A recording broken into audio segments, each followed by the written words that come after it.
Hello, Grandma. Grandma, you're watching FS1, right?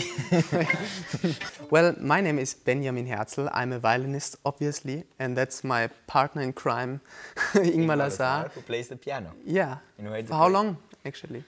For more than half of my life. No, I'm kidding. Yes, yes. Much more than half of my life. We all started very early, I guess. Yeah. Yeah. I mean, I started to read notes before I could read. Okay. Yeah, I actually played the violin, or I tried to before I could speak, because my parents are both musicians, actually. So music was at home every day, basically. So it was a very natural thing for me to pick up the violin, actually. How was it for you when you started?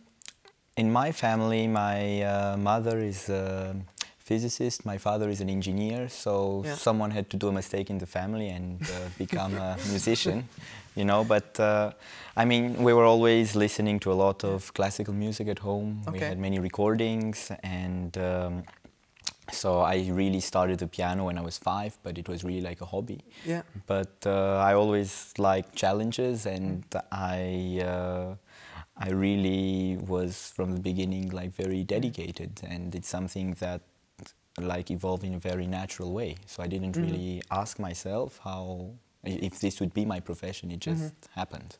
Yeah.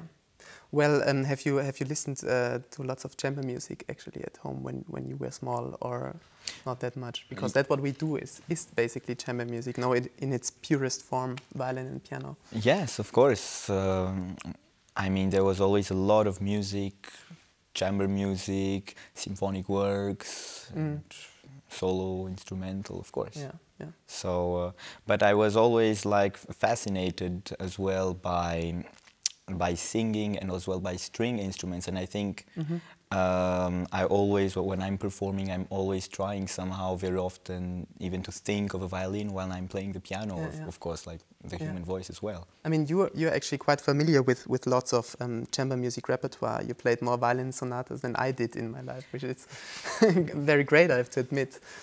Yeah, but when we met, we played together now for almost 5 years, I guess, no? I mean, we met in 2016. When we did the Lausanne Academy together, so that's how we started. Yes. We were doing this masterclass together, and then with Chiara Moyal and Pavel your Gililov. teacher, Pavel Gililov.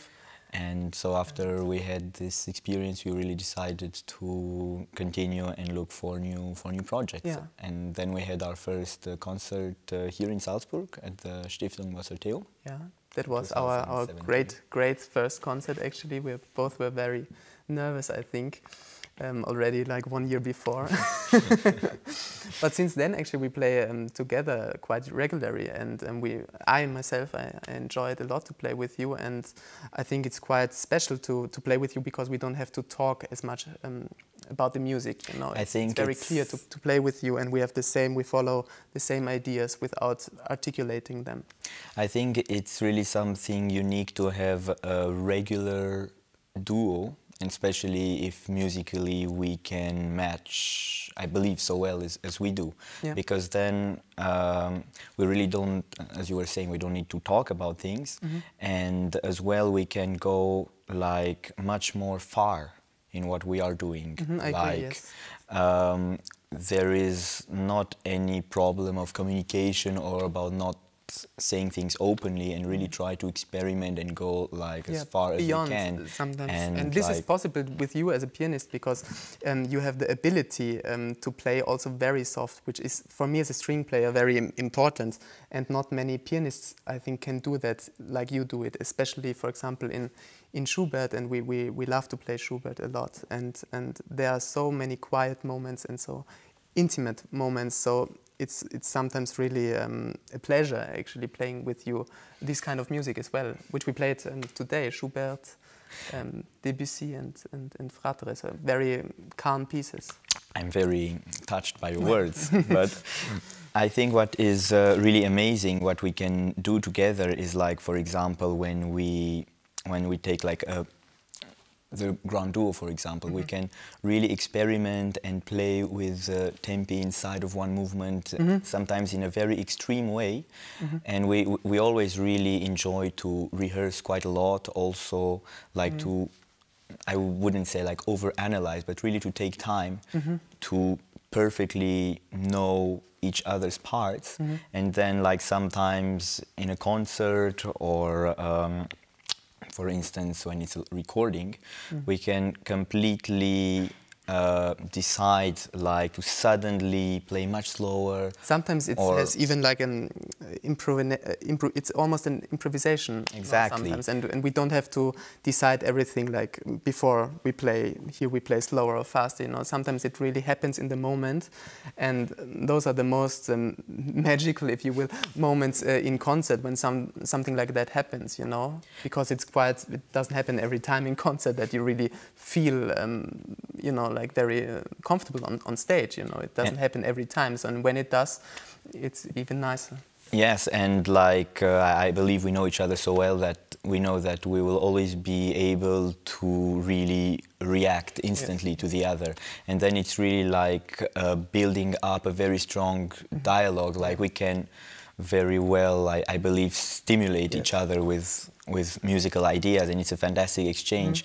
Very often we say that when you play by yourself, you can be more free than when you play chamber music, but I don't think it's true. I mean, from my experience with playing with you, I think perhaps it's even more free when we play together, because we are making each other being more free. Very much, yes, I agree.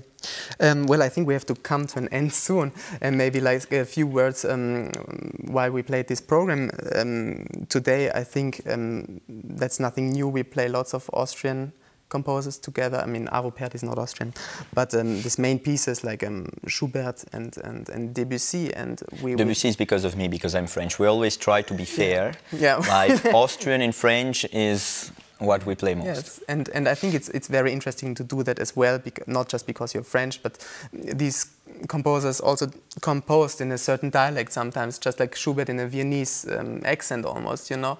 So I think we not just can learn from each other, but you also influence me a lot when you play French music, and that's what I really enjoy.